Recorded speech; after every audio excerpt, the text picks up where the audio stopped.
Assalamualaikum warahmatullahi wabarakatuh. Waalaikumsalam.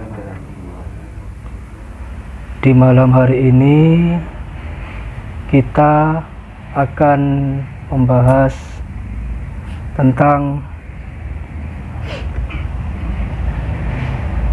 apa benar setiap ibadah itu diterima oleh Allah, dan bagaimana ciri ibadah diterima dan cirinya ibadah yang tidak diterima oleh Allah. Sebetulnya sudah bisa kita rasakan, bahkan kita sejak masih di dunia ini. Jadi Allah Subhanahu wa Ta'ala itu memang tidak nampak. Allah itu memang tidak bisa kita lihat, tapi bisa kita rasakan. Dan untuk melanjutkan atau membahas apa memang benar sih Allah itu bisa kita rasakan, kita akan mengambil hikmah atau pelajaran dari Nabi Musa alaihissalam. A'udzubillahi minasyaitonirrajim. Bismillahirrahmanirrahim. Walamma jaa Musa, dan ketika Musa datang, limiqotina, untuk munajat pada waktu yang telah Allah tetapkan, wa kallamahu rabbuh, dan Tuhan telah berfirman langsung kepadanya. Dados Allah ngendika ten Nabi Musa, qala rabbi arini andur ilaik. Musa berkata, ya Tuhanku, tampakkanlah dirimu kepadaku agar aku dapat melihat kepada engkau. Jadi Nabi Musa niki ndonga ten Allah supados Nabi Musa niki kepingin kepanggih kalih Allah. Saking Nabi Musa niki saking kepingine, saking cintai, saking kepingin kepethuk kalian Allah. Terus Nabi Musa munajat nih, wow. Qala, Allah berfirman, lantaroni walakin nindur illal jabal fa innistaqarru makanahu fasaufa taroni. Qala, Allah berfirman, lantaroni, engkau tidak akan sanggup melihatku, walakin nitur, namun lihatlah, illal jabal, ke gunung itu, fa innistaqarra, maka jika ia tetap, maka nahu, di tempatnya sebagai sedia kala, seperti sedia kala, fasaufa taroni, niscaya engkau dapat melihatku. Ketika Nabi Musa kepingin kepanggih Allah, Allah ngendika, engkau nggak sanggup Musa, engkau pasti tidak sanggup melihatku. Namun lihatlah ke gunung itu. Allah niki kengken Nabi Musa ningali gunung. Jika tetap gunung niku sanggup untuk melihat Allah dan wutuh seperti sedia kala, niscaya Nabi Musa niku saged ningali Allah. Falamma tajalla rabbuhu, maka ketika Tuhannya menampakkan keagungannya, lil jabal, kepada gunung itu, ja'aluhu dakka, dia menjadikan gunung itu hancur luluh. Wa kharra Musa, dan Musa pun jatuh so'iko, pingsan. Falamma afaqa qala subhanaka tubtu ilaika wa annal awwalul mu'minin. Setelah Musa sadar, dia berkata, Maha suci engkau, aku bertobat kepada engkau, dan aku adalah orang yang pertama-tama beriman. Jadi hikmah yang bisa kita ambil, Nabi Musa kepingin ningali Allah, kepingin kepada Allah secara langsung. Tapi ketika Allah menunjukkan zatnya sedikit, itu masih belum zatnya, sebagian kecil dari Allah, entah itu nurnya, entah itu apa, wallahu a'lam, maka gunung pun hancur dan Nabi Musa pingsan. Maka dari itu, saudaraku, hikmah yang bisa kita ambil, kita tidak bisa untuk memikirkan atau melihat Allah dengan mata yang zahir, dengan pemikiran kita, kecerdasan kita tidak akan pernah mampu. Tapi Allah bisa kita rasakan. Bagaimana kita merasakan? Coba sejenak kita latihan zikir nafas ya sekarang. Saat kita menarik nafas, kita hu. Saat kita menghembuskan, kita Allah. Mari kita belajar merasakan bahwasanya Allah itu memang ada di dalam diri kita. Rileks mawon nggih, tapi nggih sareng-sareng, tapi jenengan praktek dalam hati, saya yang sambil mengucapkan. Jadi gini, menarik nafas, hu, mengeluarkan Allah. Coba nggih.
Sekarang coba jenengan cerita nopo sing jenengan rasaken saat jenengan nafas niku wau, nopo sing jenengan rasaken.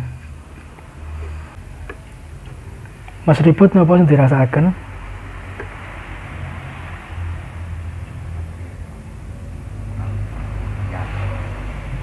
Tenawak ting klepiar.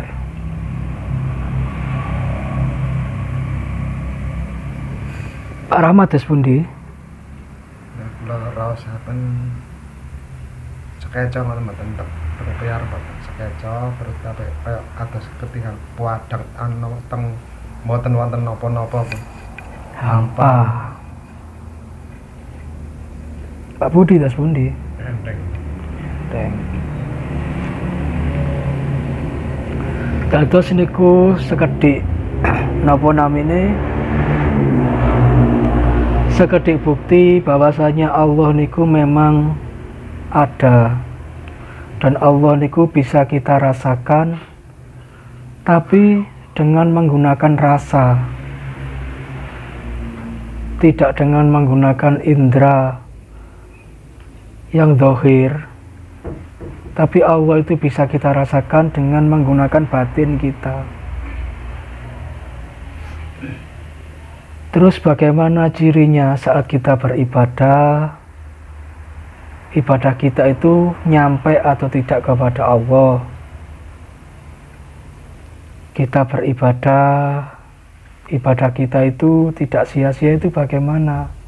Ya sama, ketika panjenengan melakukan suatu ibadah, terus muncul rasa di hatinya jenengan, muncul rasa kenikmatan, tenang, dan muncul sesuatu yang nyaman di dalam badan, di dalam hati, yaitulah tanda ibadah kita diterima oleh Allah. Tapi kalau ibadah kita tidak diterima oleh Allah, sebaliknya. Jadi apa yang kita lakukan itu menimbulkan efek yang gak enak, entah mau melakukannya berat, entah mau praktek itu susah, males, jenuh. Itu karena ibadah yang kita lakukan itu semata-mata hanya untuk kebutuhan dohir saja, tidak untuk kebutuhan batin. Maksudnya bagaimana? Kita ibadah itu asal-asalan, tidak ada rasanya, kopong.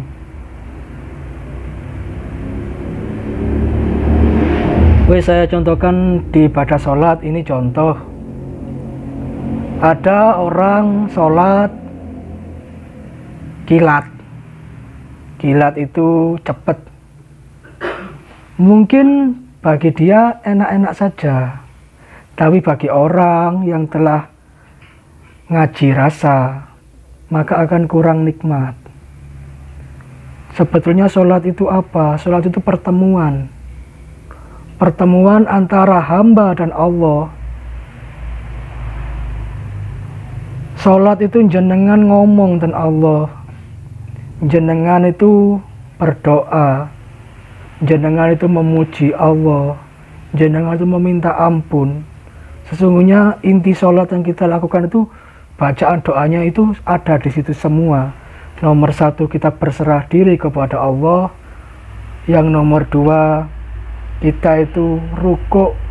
Rukuk itu adalah kita tunduk pasrah kepada Allah. Rukuk dan sujud itu tunduk pasrah kita kepada Allah. Duduk di antara dua sujud itu, bahwasanya kita memuji Allah, kita berdoa kepada Allah.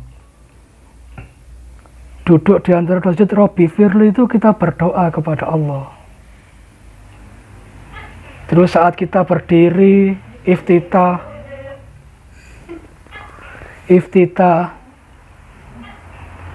kita itu sebetulnya kita itu mengesahkan Allah, kita itu memasrahkan segalanya kepada Allah. Tapi sayang, jarang yang bisa mengelmoni sholat. Sholat dibuat hanya sekedar kewajiban saja, menggugurkan dosa. Jadi sholat kilat, Allahu Akbar, Allahu Akbar, ya Allah liman hamidah. Pertemuannya di mana? Rasanya di mana? Kekhusyuan doa minta kepada Allah itu di mana? Enggak ada. Dapatnya cuman capek. Makanya banyak orang yang sholat hanya sekedar sholat, tapi tidak bisa merubah apapun. Allah berfirman bahwa sholat itu mencegah perbuatan keji dan mungkar. Tapi banyak dari kita yang melakukan sholat tapi masih tetap saja, yaitu mungkin perlu digali lagi. Coba dibaca lagi tuntunan sholatnya, dipahami artinya, bacaannya. Doa itu dipahami artinya. Pelan-pelan insya Allah kita akan menemukan kenikmatan di dalam sholat itu. Sholat itu akan muncul rasa. Kalau itu di sholat. Kalau di zikir juga sama. Di zikir ya seperti kita rasakan.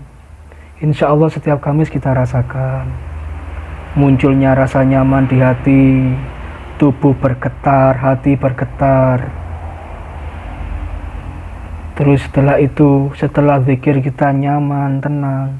Itu adalah tanda-tanda bahwasanya zikir kita, ibadah kita dijawab oleh Allah. Jadi cara menemukan rasa, nomor satu, yaitu pahamilah artinya. Ketika sudah paham artinya, baru kita akan menemukan rasa. Dan pelan-pelan, untuk mencari rasa itu pelan-pelan. Ini saya contohkan, contoh saat kita mencari rasa di zikir istighfar. Jadi mulut kita astaghfirullahaladzim, Di pikiran kita itu tahu artinya. Jadi di mulut itu ngucap, di hati ngucap, di pikiran kita tahu. Intinya istighfar itu apa? Mohon ampun kepada Allah. Sholat juga gitu. Takbir Allahu Akbar, kabira walhamdulillah. Nah, itu tak di hati itu ngucap Arabnya, di pikiran sedikit banyak paham artinya. Jadi itu cara-cara untuk kita menemukan rasa, yaitu menekankan zikir di hati dan artinya di pikiran. Jadi seumpama anak panah, pas tujuan tidak akan melenceng. Kita zikir sholawat ya sama, di hati sholawat, di mulut sholawat, di pikiran kita berharap apa? Rasulullah Muhammad itu sambung dengan kita. Rasulullah Muhammad itu mengakui kita sebagai umatnya. Jadi cara untuk menemukan rasa, nomor 1 pahami artinya, nomor 2 lakukan dengan tumak ninah dan tidak tergesa-gesa. Ketika rasa sudah menyatu di hati panjenengan, maka apapun bentuk ibadahnya pasti tidak akan malas, karena kangen, rindu. Seperti orang makan itu, kalau nggak makan lemes. Seperti itulah rasa itu. Jadi semoga sedikit pembahasan bisa bermanfaat, terutama untuk diri saya pribadi dan semua yang hadir di sini, dan mudah-mudahan kelak saat kita kembali kepada Allah dalam keadaan husnul khotimah. Amin. Wabillahi taufiq wal hidayah, wallahu a'lam bishawab. Assalamualaikum warahmatullahi wabarakatuh.